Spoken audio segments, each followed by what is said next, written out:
বেতন তো একদম অল্প দেয়। আপনাদের এত দামি টুপি, এত পাঞ্জাবি টুপি এসব তো খুব দামি। অন্য কোনো ব্যবসা করেন নাকি আপনি?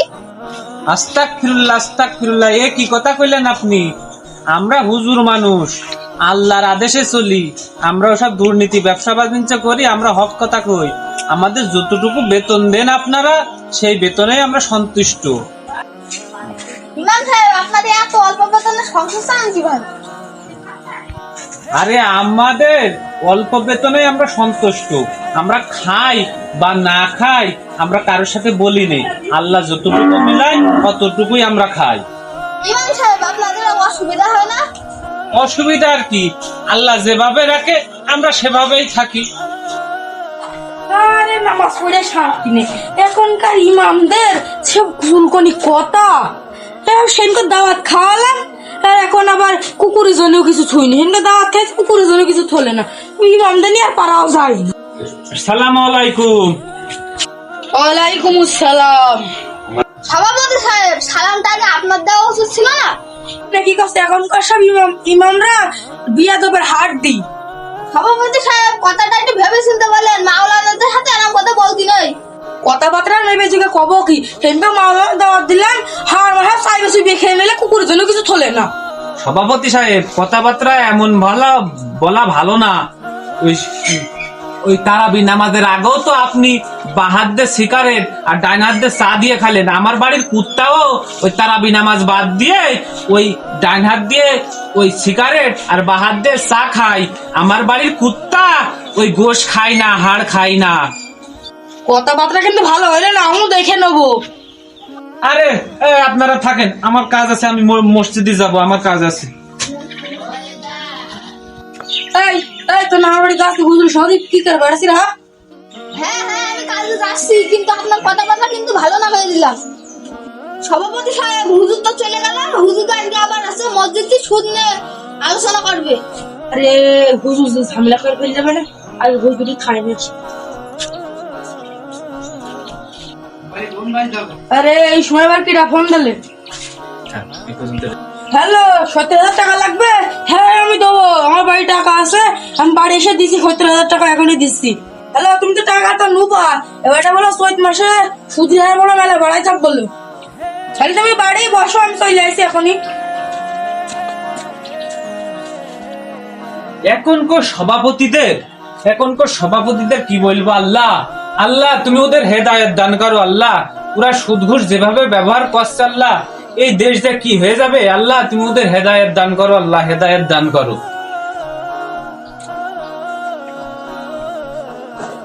আসসালামু আলাইকুম হুজুর, ভালো আছেন তো? ওয়ালাইকুম আসসালাম। আল্লাহ খুব ভালো রেখেছে, আলহামদুলিল্লাহ। তো চলো সামনে একটু হেঁটে আসি। হুজুর, আপনার এই সুদের নিয়েটা বলা ভালো হয়েছে। আপনার সভাপতি আপনার উপর খেপে রয়েছে, আপনার চাকরিতে নোট করতে পারে। চালানোর মালিক আল্লাহ, যদি চাকরিতে নোট করে দেয় তা দেবে। হুজুর যে আমার নামে কি সব বলছে, হুজুরের পায়, হুজুরিয়াকে দেখছি। আরে ওই তো হুজুরিয়াকে দেখছি। আরে সভাপতি সাহেব না, অত জোরে হেঁটে কোনে আসছে? মাওলানা সাহেব, আপনি তো খুব বয়ান দিচ্ছেন।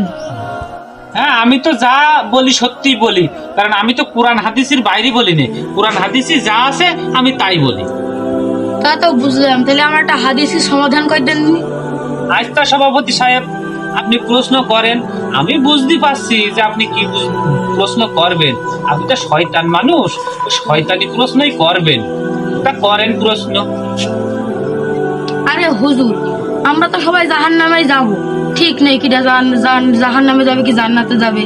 ধরেন আমি জাহান্নামে যাব, আমরা তো মাটির তৈরি, আমরা তাহলে তো জাহান্নামে যে আগুন করতে পারবো।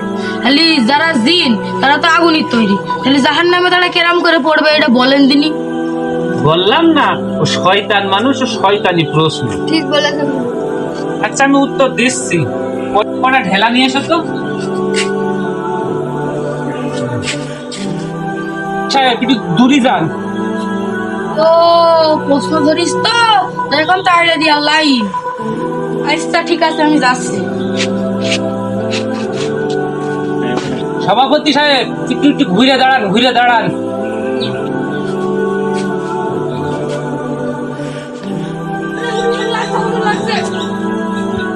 লাগে? খুব লাগে?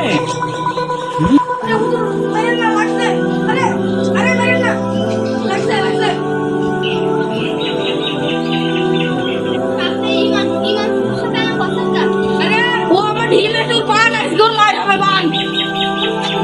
আরে থামেন, কি বলছেন আপনি? এই দাঁড়ান দাঁড়ান, আগে কথাটা শোনেন। বলাটা আপনি বলেন তো।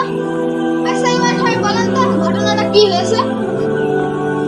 আরে বিষয়টা হয়েছে ওই ওই সভাপতি সাহেব আমার বলছে যে আমরা তো মাটির তৈরি, আমরা যদি জাহান্নামে যাই তাহলে তো আগুন দিয়ে পুড়াবে, আর জিন জাতি তো আগুনের তৈরি, তাহলে ওদের কিভাবে পুড়াবে?